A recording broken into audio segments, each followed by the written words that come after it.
As preocupações da vida.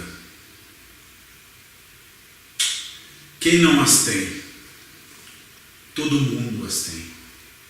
A preocupação de poder possuir, de comprar, de vestir, de andar, de ter uma casa, de se sustentar, de comer.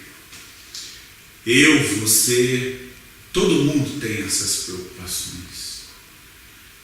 E Deus respeita essas preocupações. Mas existe uma grande diferença.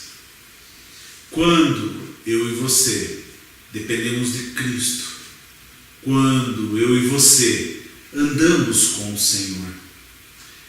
Se nós olharmos a Bíblia em relação a todas essas preocupações, nós vemos muitas passagens nos orientando de como agirmos diante dessas situações, das nossas ambições, dos nossos desejos. Como diz na palavra de Deus, nós vemos em Mateus capítulo 6 as preocupações da vida. Quando nós vemos ali a preocupação de Mateus falando no Evangelho, quando nós temos ali a atenção para o vestir, para o comer. E Mateus, a partir do versículo 25, ele traz uma mensagem para que você possamos meditar. Para que eu e você possamos entender um pouco do Deus que nós servimos. A palavra de Deus, ela nos orienta em tudo nas nossas vidas. Ela é um manual de vida que eu e você podemos consultar a todo momento para tomar decisões de como fazer em cada situação em que passamos. Claro, nós ficamos apreensivos pelas situações que passamos de dificuldade. Quem não quer ter uma casa para morar?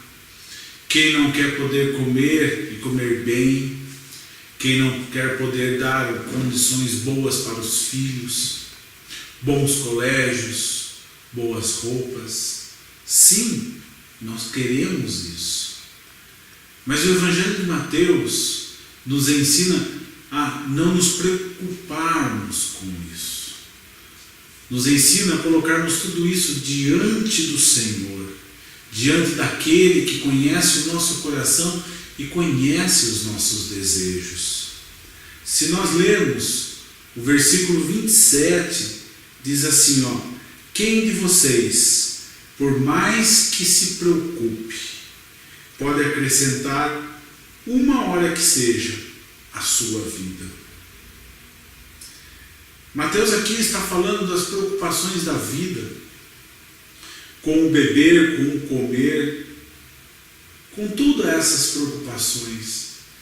Eu e você, por mais que se preocupemos, não podemos adicionar um minuto, uma hora ao percurso de nossas vidas. No versículo 32, Mateus ainda completa dizendo assim, pois os pagãos, aqueles que não conhecem a Deus, aqueles que não servem a Deus, é que correm atrás dessas coisas.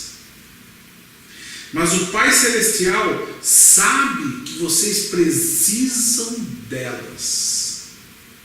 E o versículo 33 é um chavão que muitos pregadores usam.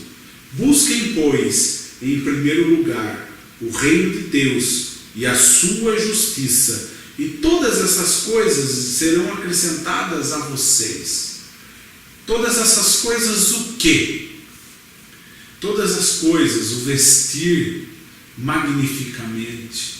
Porque Mateus fala que o comer, o beber, o morar, o possuir. O Salmo já nos fala o seguinte: agrada-te do Senhor, e Ele satisfará o desejo do teu coração. Agrademos a Deus. O Mateus, ele escreve essa passagem, as preocupações da vida, logo após falar sobre os tesouros do céu. onde devemos realmente acumular os nossos tesouros, onde deve estar a nossa preocupação, onde deve estar o nosso desejo.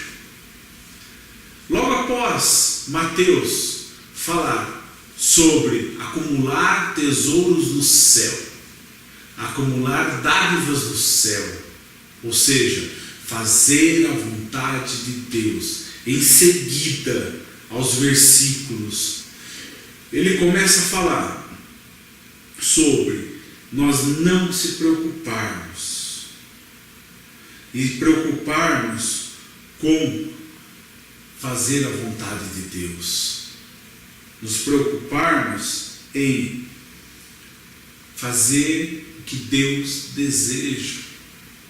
E ali ele já orienta. Deus conhece tudo aquilo que eu e você desejamos. Mas para Deus conceder para mim e para você, assim como diz em Salmos, vamos agradar a Deus. E como nós podemos agradar a um Deus que é o Todo-Poderoso de toda a terra? Um Deus que criou o universo, um Deus que fez tudo o que vemos a existir através da sua palavra. Como que podemos agradar esse tão grande Deus? É fazendo a vontade dele, é cumprindo a lei dele, é evangelizando, é falando do amor de Cristo, é sendo fiel ao que a palavra de Deus nos orienta, é sermos fiel a Ele.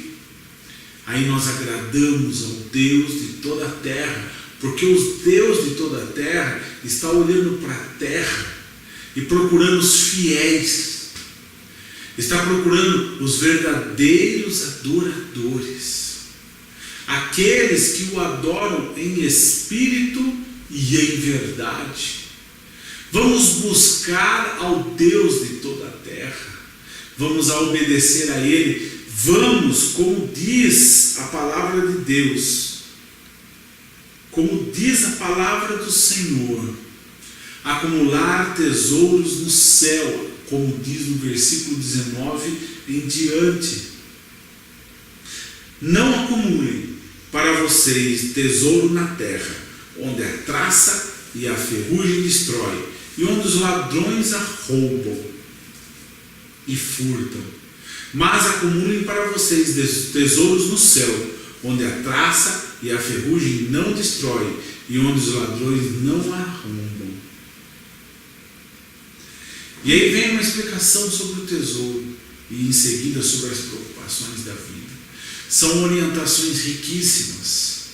Eu sei que muitas vezes é difícil para nós observarmos e fazermos isso, porque nós vivemos num mundo visível, num mundo material, num mundo carnal, e eu e você queremos poder dar uma volta nas lojas e comprar aquilo que agrada ao nosso coração, satisfaz o nosso ego e o nosso desejo. Eu também quero. Mas quando nós formos para a palavra do Senhor, Deus fala, não ajunte tesouros na terra. Não que eu e você não possamos ter, podemos.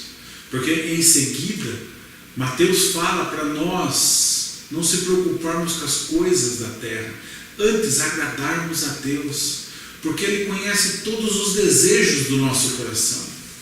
E se nós formos para os Salmos, nós olharmos para a palavra de Deus, quando eu e você não olhamos em acumular tesouros na terra, quando eu e você não olhamos para os nossos desejos e não perdemos tempo, nem noites de sono, nem preocupação com aquilo que nós desejamos, antes vamos e buscamos em primeiro o reino de Deus e a sua justiça, fazemos a vontade do Deus, o Todo-Poderoso de toda a terra, e honramos a Ele, somos fiéis a Ele, porque os olhos deles varrem a terra procurando os fiéis. Somos verdadeiros adoradores e o adoramos em espírito e em verdade. Não tem como Deus não conceder para mim e para você o melhor desta terra. Quando eu e você não estamos olhando para esta terra como o lugar onde devemos acumular tesouros. Nós acumularemos, mas porque nós não queremos. Nós teremos o melhor dessa terra, mas porque não buscamos a isso. Quando o povo de Deus olhar para a palavra e entender que a verdadeira prosperidade vem do Deus, o soberano. Quando entender que a verdadeira prosperidade é poder chegar diante do Senhor dos Senhores naquele dia e do Rei dos Reis e se apresentar puro, limpo e receber dele o galardão.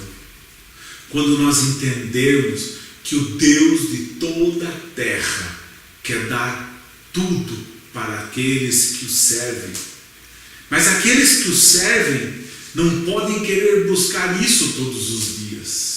Antes, buscar em primeiro o reino de Deus e a sua justiça. Você já parou para pensar naquilo que te motiva?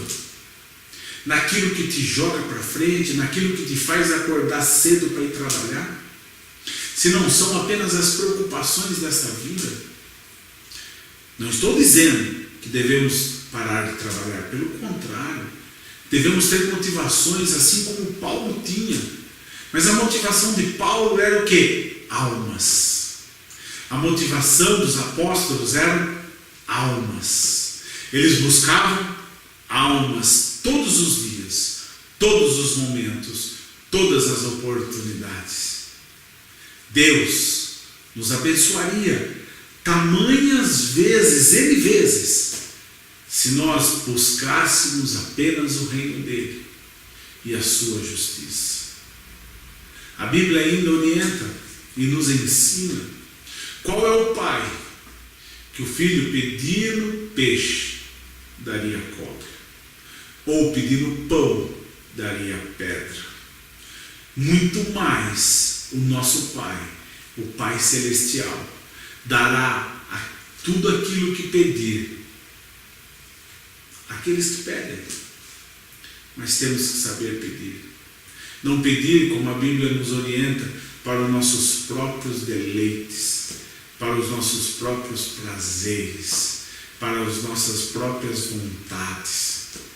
Quando começarmos a realmente encarar a nossa vida aqui na terra como apenas uma peregrinação rumo a Jerusalém Celestial, rumo a se encontrar com o Rei dos Reis e Senhor dos Senhores naquele grande dia para receber o galardão, quando tivermos realmente a verdadeira intenção de servir ao Deus de toda a terra com todas as nossas forças, com toda a nossa intensidade, e servi-lo não porque queremos ter uma moeda de troca para Deus nos dar a casa, o carro, dar o bom emprego, a família. Quando apenas queremos fazer a vontade dele, começaremos sim a receber nesta vida muitas coisas e ainda a vida eterna. Vamos parar, vamos observar o nosso foco. Qual é o nosso foco? Tem que ser os céus, tem que ser encontrar com o nosso Criador, tem que ser estar na presença dele. Vamos sim mudar as nossas vidas para servir ao Deus de toda a terra,